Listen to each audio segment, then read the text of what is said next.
السلام علیکم ورحمۃ اللہ وبرکاتہ. ناظرین، استقبال ہے فکر و خبر اسٹوڈیو میں. میں رضوان احمد ندوی ملکی اور عالمی اہم اور خاص خبروں کے ساتھ. تو ناظرین، کئی ساری خبریں ہیں جو آپ کے سامنے رکھنی ہیں، تو تمام خبروں کے لیے دیکھتے رہیے خبر نامہ.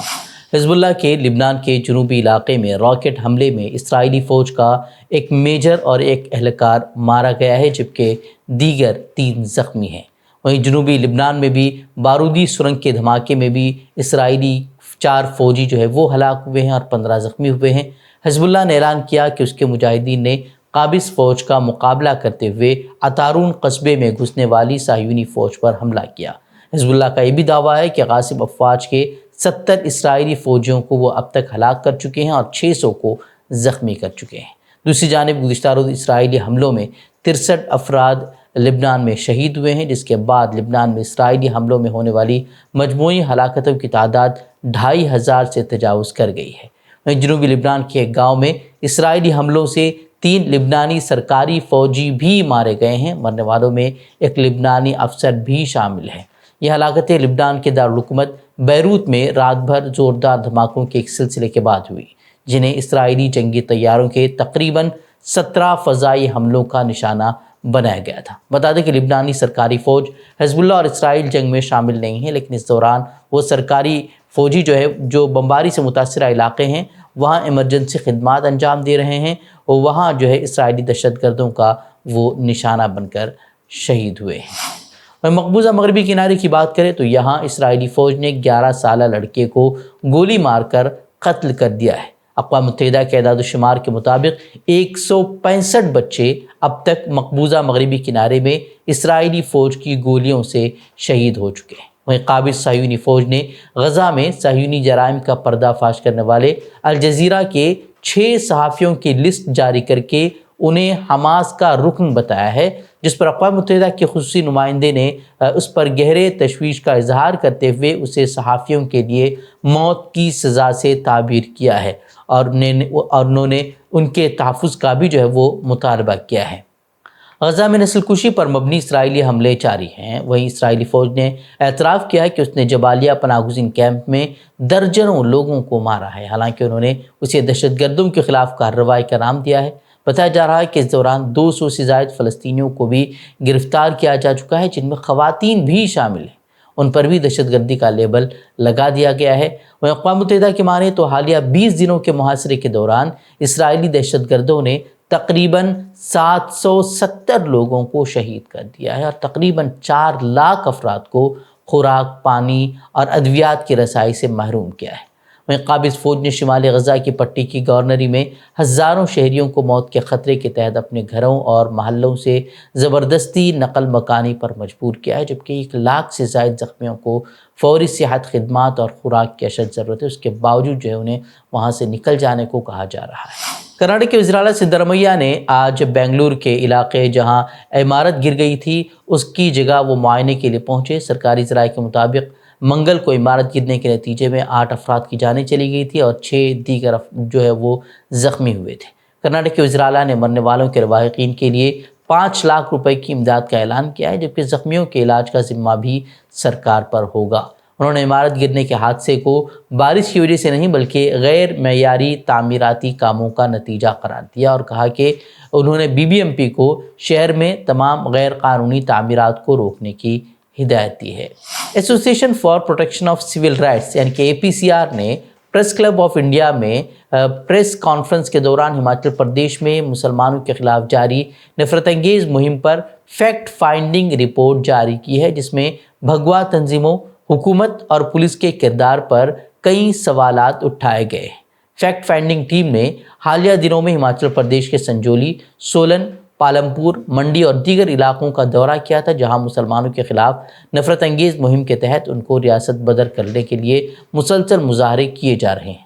ایک طرف تو اٹیک رائٹ ونگ کا ہے، لیکن اس کے ساتھ ساتھ سب سے بڑی ناکامی ہماچل کی سرکار کی ہے، جو لا اینڈ آرڈر کے اس پورے ایشو کو مینٹین نہیں کر سکی. تو اب ہم لوگ جب پہنچے تو ہمارے پہنچنے سے پہلے ہماری فوٹو وائرل کر دی گئی، اور فوٹو یہ کہہ کے وائرل کی گئی کہ یہ 5 آتنکوادیوں کا گروپ شملہ میں گھسا ہے और इनका काम गड़बड़ी फैलाना है।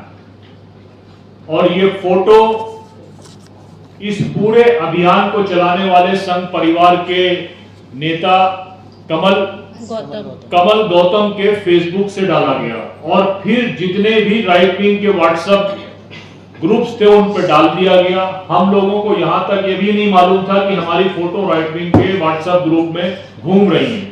कहीं से खबर लगी तो हमारे दोस्तों ने बताया, तो आप अंदाजा करें कि किस लेवल की वल्नरेबिलिटी का हमको सामना करना है। फैक्ट फाइंडिंग रिपोर्ट जारी करने के मौके पर सुप्रीम कोर्ट के senior advocate Prashant Bhushan, Sanjay Hegde, planning commission की साबिक मेंबर डॉक्टर सईदा सईदीन हमीद, शिमला के साबिक मेयर और ये तमाम लोग जो है वो मौजूद थे।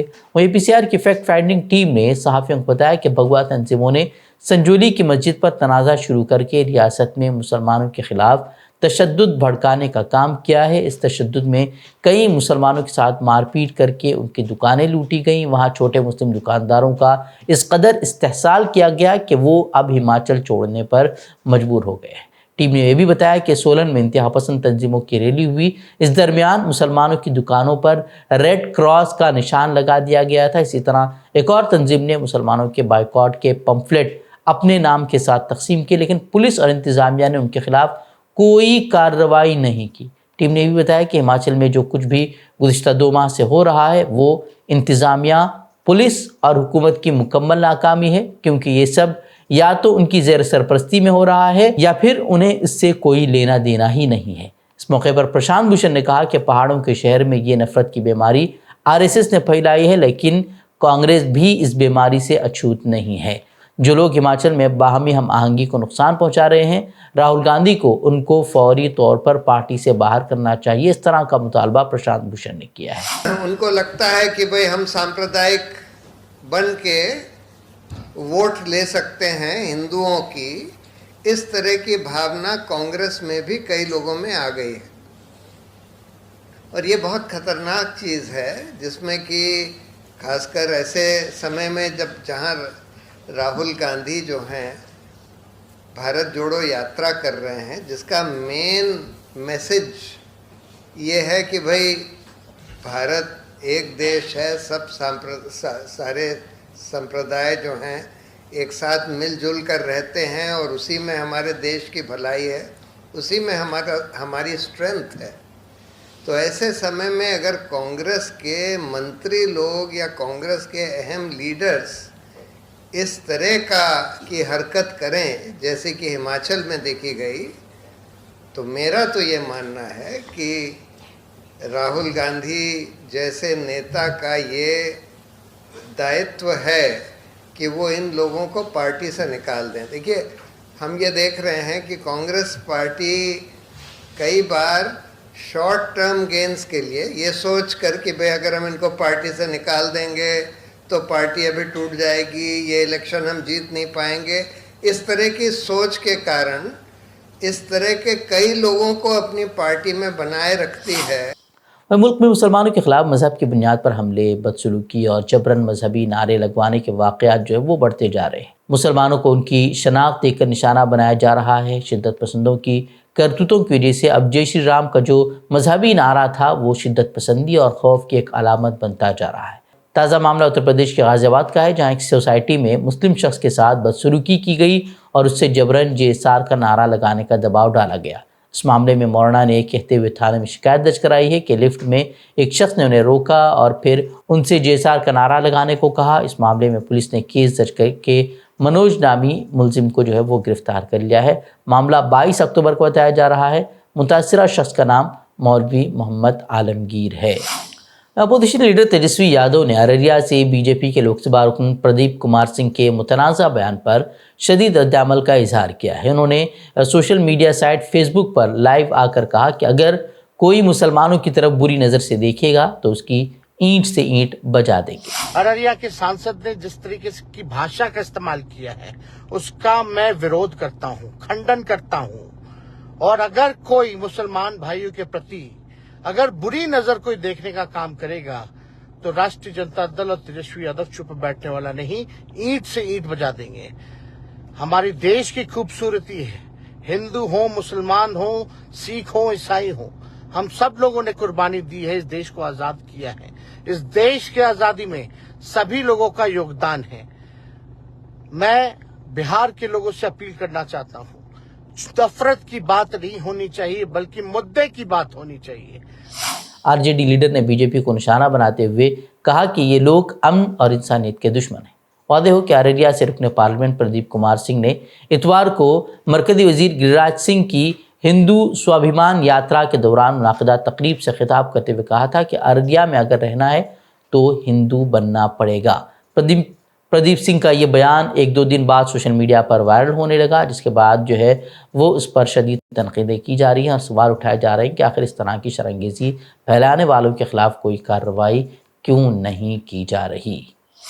Securities and exchange board of India यानी कि सेबी की चेयरपर्सन माधवीपुरी बुच आज पार्लियामेंट की पब्लिक अकाउंट्स कमेटी यानी कि पीएसी के सामने पेश होंगी। सेबी के सरबराह माधवी बुच पर हिंडनबर्ग रिसर्च की जानिब से लगाए गए इल्ज़ामात के बाद ये इजलास काफ़ी अहम हो गया है और इसमें हंगामा राय का कवी इम्कान जाहिर किया जा रहा है।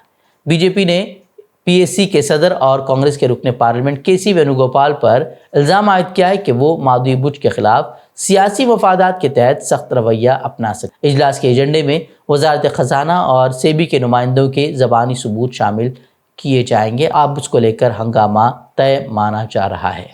मथुरा में जारी शाहिदगाह मस्जिद श्री कृष्ण जन्मभूमि तनाज़े में मुस्लिम फरीक को झटका लगा है। इलाहाबाद हाई कोर्ट ने शाहिदगाह कमेटी की दरख्वास्त को मुस्तरद कर दिया है, जिसमें 15 केसेस को एक साथ सुनने के फैसले पर एतराज़ किया गया था। अदालत ने कहा कि तमाम केसेस एक ही मसले से मुताल्लिक़ हैं, इसलिए उनकी मुश्तरका समाअत मुनासिब है।